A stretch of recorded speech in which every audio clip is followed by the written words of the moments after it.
Alrighty, so today I would like to say that this is kind of a makeup day for me when it comes to recording video because the last couple of days I've been relatively sick and I'm still kind of sick as you can probably hear from my voice, but I think I'm good enough to at least do a couple of makeup videos starting off with the review of all these CONCACAF Champions Cup quarterfinal first leg game that I was supposed to do yesterday, but I pushed back a day late. And then of course I will do the preview of the weekend's action. And if I do have enough time, I might also do a career video about Tim Melia, who recently announced his retirement a couple of days ago. So obviously, I want to do a career video as soon as one of the most legendary goalkeeper in this league history announced his retirement. But first of all, let us look at these CONCACAF Champions Cup quarterfinal first leg game. And I gotta say, absolutely ridiculous. The fact that some of these games kicked off so late. I mean, this game kicked off at 8:15, which is relatively late, but this one kicked off at 8:30 in uh in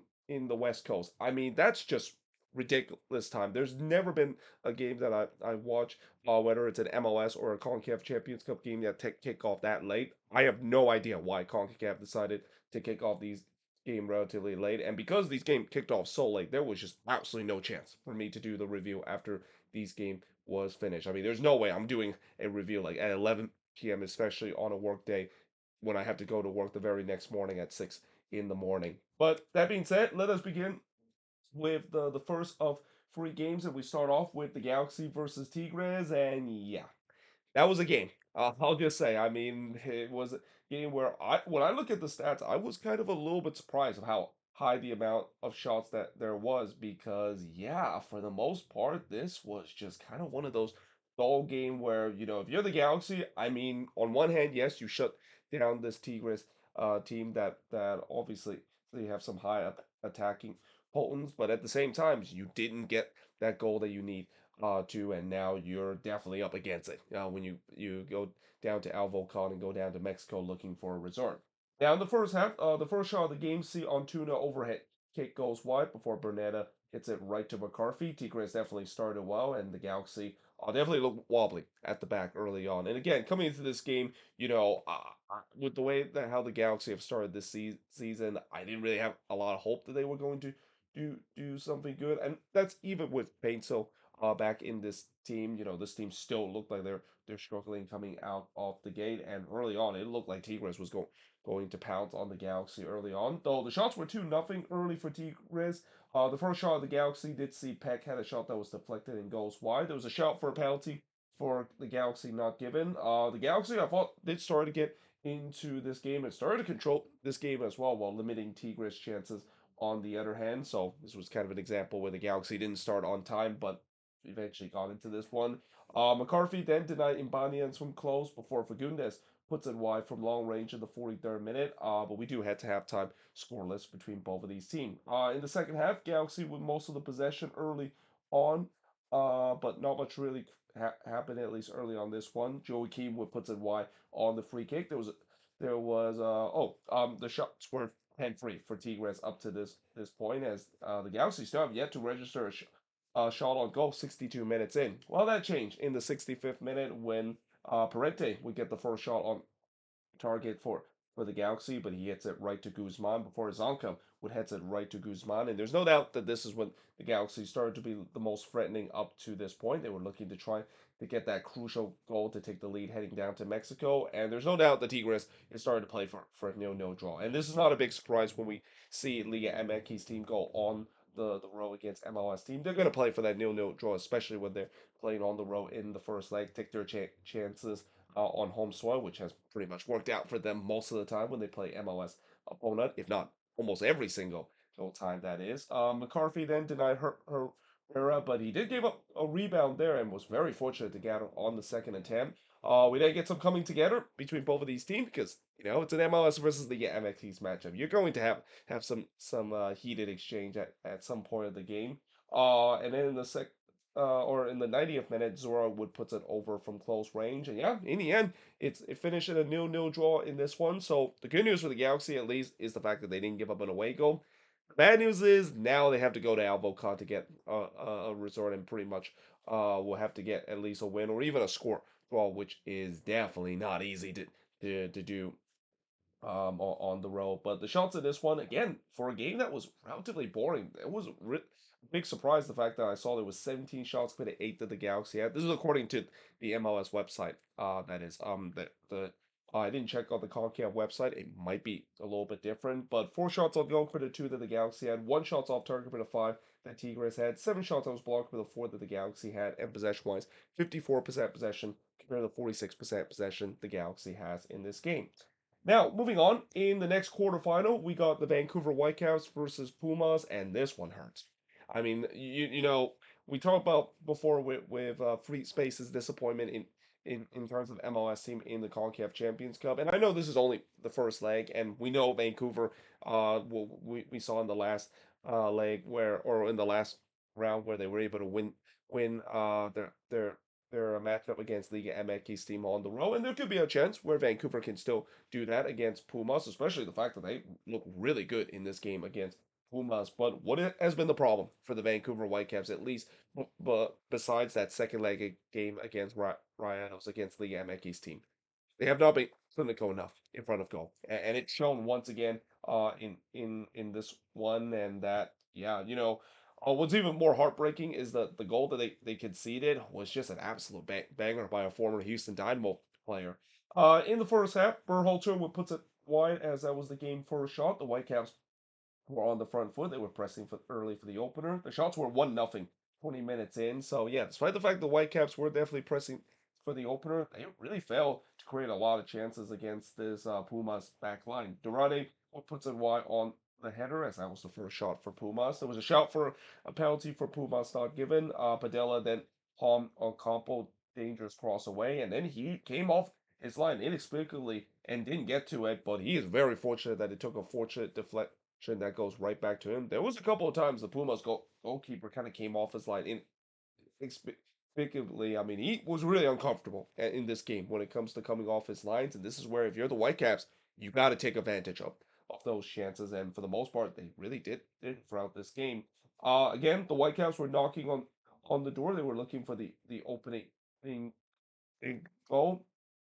We then get some small coming together for both of these teams because that's of course how it is with MLS versus Liga MX team. And a little spoiler alert, it get heated a little bit later in this game. But we do head to halftime, scoreless between both of these teams. Keep in mind, up to this point, we already saw this game ended 0-0. There was another game between Cruz Azul and Club America also ended 0-0. So we have gone 2 games at least in the quarterfinal up to that point without a goal, and now it's 2.5 games without a goal. So yeah, not ideal when it comes to the CONCACAF organizer in terms of the two-legged affair. And this is kind of the reason why MLS kind of got rid of the two-legged affair in the first place, because the first leg usually is a very timid affair where you're not going to see a lot of teams take a lot of chances because you don't want to lose that first leg, and that could become a big problem heading into the second leg. But we do go to halftime, like I said, scoreless between both of these teams. And in the second half, it was kind of almost identical to the first half. The Whitecaps have a lot of chances, not able to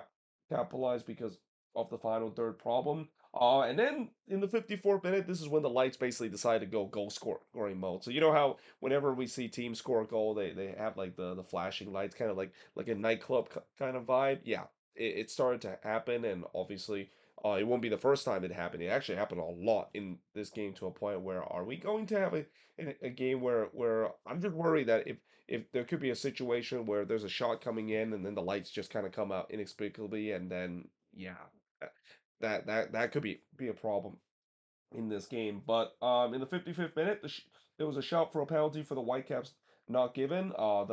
The lights once again went out right about this point. Ocampo then was in on goal there, but missed high in the 62nd minute. And again, these chances that the Whitecaps were getting, is this going to come back to haunt them? And at that point, I had a feeling it was going to be because I've seen this story before where MLS team don't take advantage when they're the better team. And yeah, next thing you know, their Liga MX side will score a goal against the run of play.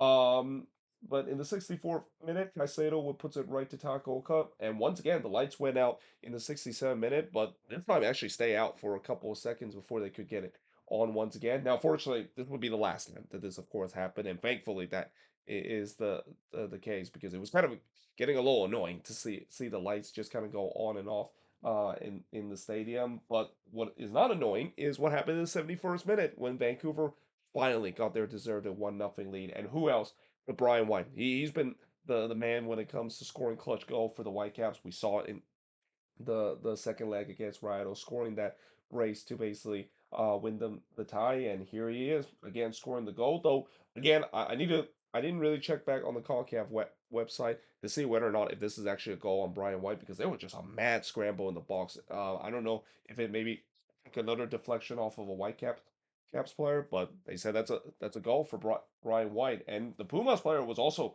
very upset that there should have been a foul in the box. I didn't see anything in the box that is worthy of a foul. So I guess I mean, when there's chaos like that, I guess maybe the Pumas player are just going to say that something happened in the box that they feel like should have been a foul, even though on the replay, like I said, I didn't really see anything that was worthy of a foul. Tigres then looked to try to respond, but he puts one in to Victoria, and as the time winds down, it looks like the Whitecaps are going to get that advantage heading into the second leg. However, in the 87th minute, Pumas equalize. And it's the former Houston Dynamo star, Coco Carrasquilla. He scored from Suarez to tie the game up at one apiece, and it was an absolute banger there from Coco Carrasquilla. We've seen him does this a couple of times for the Dynamo as well, and he did it here again to tie the game at one apiece. Just absolutely heartbreaker for the Whitecaps because they were playing so well up to this point. Pumas really haven't had a lot of chance up to this point, and then the banger happened. And then late in this one, the Whitecaps actually had a chance to get the lead back, but Padilla absolutely robbed Sabi on a free header there. Yeah, that is one that Sabi would like to have back. I mean, the Pumas goalkeeper did a good job saving that, but that is one that Emmanuel Sabi absolutely has to bury. And then we got some more coming together between both teams as the time winds down, and then the referee just kind of feel like, yeah, let's just end this because there was now tension start happening at the technical area as well as the referee blow the whistle, and yeah, in the end, it ends in a 1-1 draw in this one, but it just feels not only like a loss for the Whitecaps, but just an absolute heartbreaker heading into the second leg to give up the away goal, especially so late in this game when they were by far the better team in this one. The shots in this one, 8 shots compared to just four that Pumas had, 2 shots on goal for the three that the Whitecaps had. What's crazy is the fact that I thought there was more action in this game compared to this one, and yet this one has lower amount of shots. So again, I feel like these numbers are probably wrong when it comes to this game with the way that I really think this game was a really boring game where not much really happened compared to this one. 2 shots off target for the one that Pumas had, 3 shots that was blocked for the one that Pumas had, and possession wise, 51% possession compared to 49% possession that Pumas has in this game. And again, for the Whitecaps, they're gonna have to do it again, just like what they did in the last game against Rayados. They're going down to Mexico after getting a 1-1 draw in the first leg, and this time there's no doubt that they got to show more clinical finishing. I mean, that's been a problem for Vancouver. When you look at their CONCACAF Champions Cup campaign, they haven't been very clinical when it comes to their chances.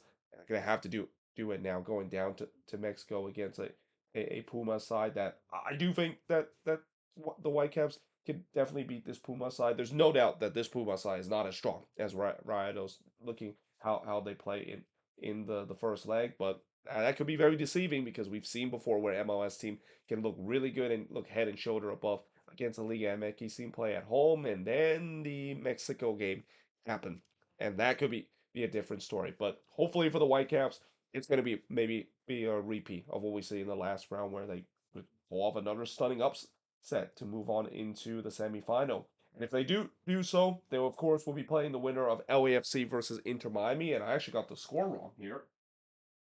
Let me correct the score here because Miami didn't get an equalizer. So I'm pretty sure everybody was shouting me in the comment section of the game between LAFC and Inter Miami did not end 1-1. But either way, coming into this game, obviously I think out of the other Liga MX, all affair between Club America and Cruz Azul, this was probably one of the more talked about game because you got the glitz and glamour of LAFC and also with all the celebrities being in the stands, which fuck you, John Sean. I know there's a lot of celebrities in this game. You don't have to basically remind me every 5 minutes, especially when they put it on the jumbotron. But yeah, this was a game where they play against an Inter Miami team that with there was Messi in this game. I think he played throughout the full 90 minutes in this one. But I gotta say, LAFC, this was probably the one of the best performance not only this season, probably one of the best performance when we see a team shut down Inter Miami, because it is not very often Inter Miami don't end up scoring a goal in this game, especially with Messi and friends. It is not very often they get shut out in the game. Now, in the first half, apparently college basketball had more priority than this game, and this is just a kind reminder of how much I'm so happy that in certain national broadcast game when we see in MLS in the past, Fox doesn't actually have that anymore. They only get the linear TV uh, coverage in terms of this new deal. I mean, say what you say about Apple TV and some of the flaws that they have, but I'm just so glad that we don't have this issue anymore. Where I've seen this so many times before when I'm about to tune in a Fox national broadcast MLS game, and I don't get to see the game because apparently they think college basketball, or even at times I've seen college softball, gets more priority than an MLS game.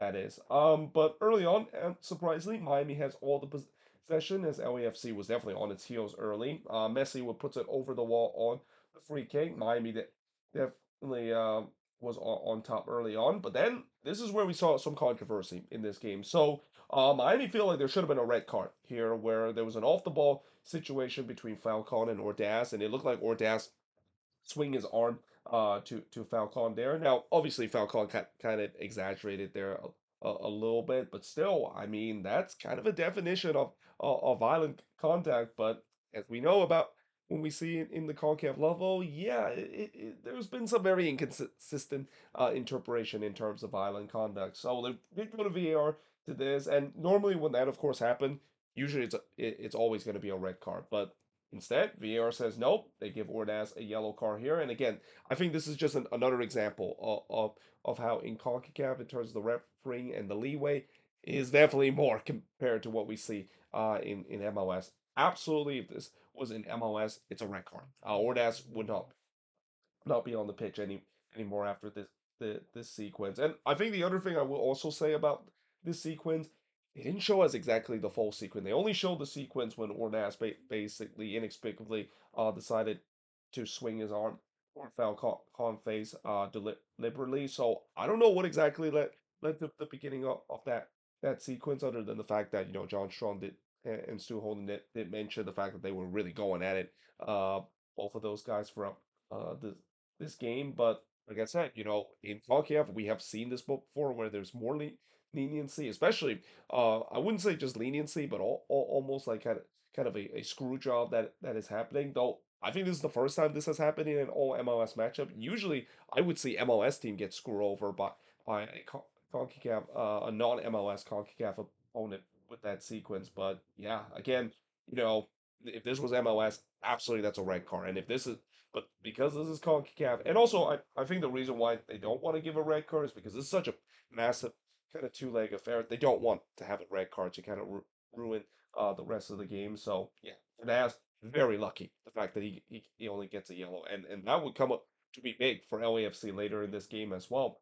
But in the 37th minute, Messi would hit it right to Lloris on the free kick. Ustari then denied Bouanga from close. The game did start to finally open up, and both of these teams were getting some chances. Suarez would put high from close in the fourth minute of stoppage time, but we do head to halftime with the score scoreless between both of these teams. In the second half, there was a huge shout for a penalty for LAFC not given, but then in the 58th minute, they get the lead, and it's Nathan Ordaz, a guy that probably is very lucky that he's still on the pitch in this one. He scored an absolute banger from Delgado to make it 1-0 in favor of LAFC. So yeah, that's not going to please Inter Miami fans. The fact that literally the guy that they feel like should have been sent off in this game, score on them and end up scoring the winning goal in this game as well.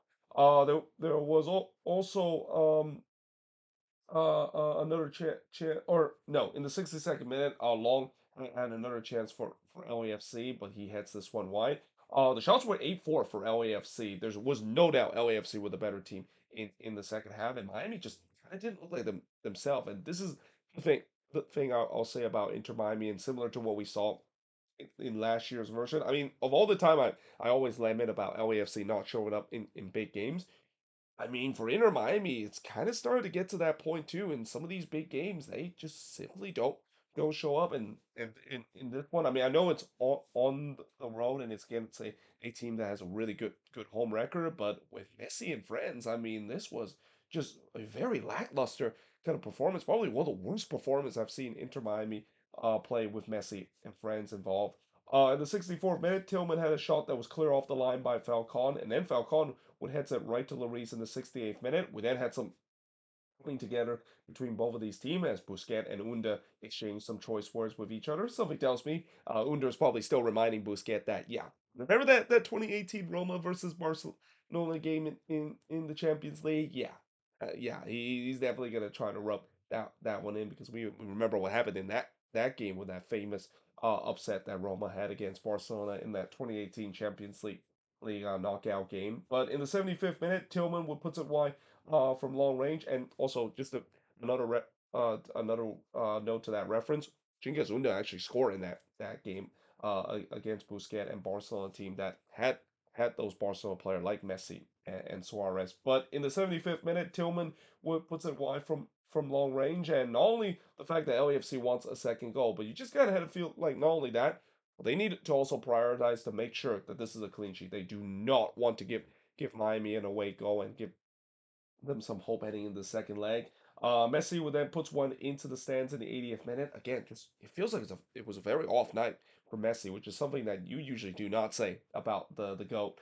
In the 82nd minute, Suarez would have a shot that was deflected and goes wide. Miami did start to ramp up the pressure a little bit, but for the most part, LAFC wasn't really having that much trouble, and for the most part, Lloris didn't really have to do much to create any big save to keep Miami off the score sheet. Though he did had to do it in the 85th minute here as Messi would hits one that actually was actually spilled by Lloris, but was able to gather on the second attempt. Again, Lloris after this the what happened in the weekend against San Diego, that absolute howler that he has.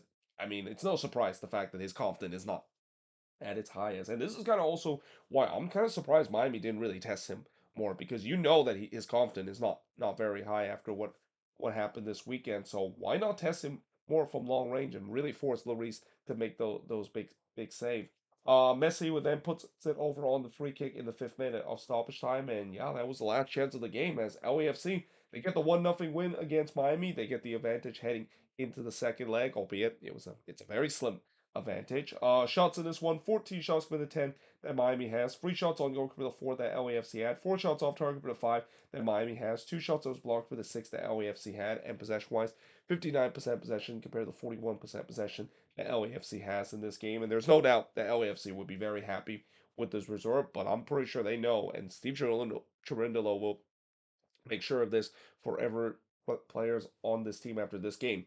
Job is not done because heading into that second leg, it's going to be interesting to see whether or not if LAFC can repeat that success to cause this major upset. And there's no doubt for Inter Miami, they have to play better than what they did in this game. I mean, this was one of, as I said, well, probably one of the worst performance that they put with Messi and friends. Probably right up there in terms of that shellacking that they took against Rayados on the road down in Mexico a couple of years ago, where I think that probably was the worst performance we have ever seen Messi and friends play for Inter Miami against Rayados. Yes, that was a very good Rayados team, and I know no MLS team tends to not do well down in Mexico, but when you have the greatest player of all time and some of his friends, yeah, that should not be happening to see how that team absolutely just self imploded against Monterrey, and they better hope that won't be the case in the return leg because they got some work to do trying to correct that. And most importantly, they cannot allow an away goal two in the next round because again, away goals is very important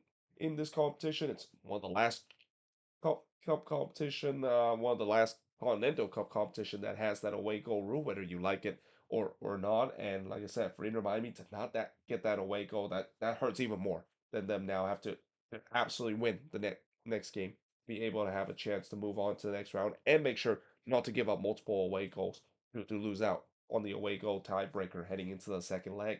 But there you have it. That is pretty much it. Looking at all three of these games to finish up the review of the first leg of the CONCACAF Champions Cup quarterfinal. Next week we're gonna have the second leg, and we'll see whether or not if we're just going to have that one MLS team make it to the semifinal. I mean, we're gonna guarantee at least one MLS team make it to the semifinal with this being an all MLS matchup. But it's gonna be interesting to see whether or not if both of these MLS team can have a chance to overcome the come not getting the win.